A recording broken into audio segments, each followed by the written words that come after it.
پیارے دوستو، ویڈیو شروع کرنے سے پہلے آپ سے درخواست ہے کہ ہمارے چینل کو سبسکرائب کر لیں۔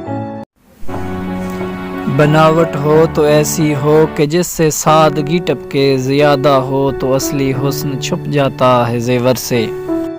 صفی لکھنوی، جن کا اصل نام سید علی نقی زیدی تھا، 3 جنوری 1862 عیسوی کو لکھنؤ میں پیدا ہوئے۔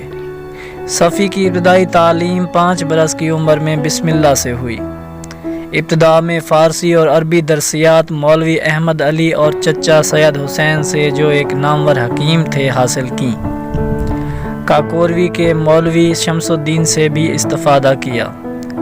فارسی اور عربی کی تعلیم حاصل کرنے کے بعد انگریزی پڑھنے کا شوق ہوا۔ کیننگ کالج لکھنؤ سے انٹرنس کا امتحان پاس کیا۔ 1879 عیسوی میں لال اسکول اور پھر کیننگ کالج کی برانچ میں انگریزی پڑھانے پر مامور ہوئے۔ پھر 1871 عیسوی میں اتر پردیش گورنمنٹ کے محکمہ دیوانی میں سرشتہ دار کے عہدہ پر ملازم ہوئے، اور اس سلسلے میں رائے بریلی، سلطان پور اور پرتاپ گڑھ وغیرہ میں قیام کرنا پڑا، مگر ملازمت کا زیادہ تر حصہ لکھنؤ میں ہی گزرا اور یہیں سے 1917 عیسوی میں سرکاری ملازمت سے ریٹائر ہوئے۔ سرکاری ملازمت سے سبکدوش ہونے کے بعد عرصہ تک آمدنی کا کوئی ذریعہ نہیں رہا۔ مئی 1940 عیسوی میں 100 روپے ماہوار کا وظیفہ نواب رامپور نے مقرر کیا، جو تاعمر جاری رہا۔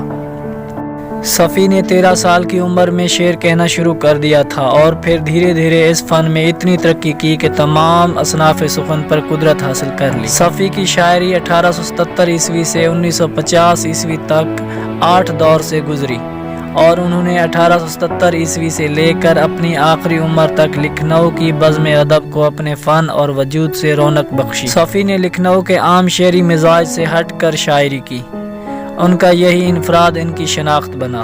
مولانا حسرت موہانی انہیں مسلح طرز لکھنؤ کہا کرتے تھے۔ صفی نے غزل کی عام روایت سے ہٹ کر نظم کی صنف میں خاص دلچسپی لی۔ انہوں نے سلسلہ وار قومی نظمیں بھی کہیں، جو خاص طور سے ان کے عہد کے سماجی، سیاسی اور تہذیبی مسائل کی عکاس ہیں۔ اس کے علاوہ قصیدہ، رباعی اور مثنوی جیسی اصناف میں بھی طبع آزمائی کی۔ صفی کی نظمیں اور غزلیں پڑھ کر اندازہ ہوتا ہے کہ وہ شعوری یا غیر شعوری طور پر لکھنؤ کی خاص روایتی طرز کو بدلنے کی طرف مائل تھے۔ 25 جون 1950 عیسوی کو ان کی وفات ہوئی، اور ان کے جسد خاکی کو غفران مآب کے امام باڑے کے قریب راجہ نواب علی کے مقبرے کے صحن میں سپرد خاک کیا گیا۔ امید کرتے ہیں کہ آپ کو یہ ہماری ویڈیو پسند آئی ہوگی۔ ہماری اس ویڈیو کو لائک کریں، دوستوں کے ساتھ شیئر کریں، اور ہمارے اس چینل کو ضرور سبسکرائب کریں۔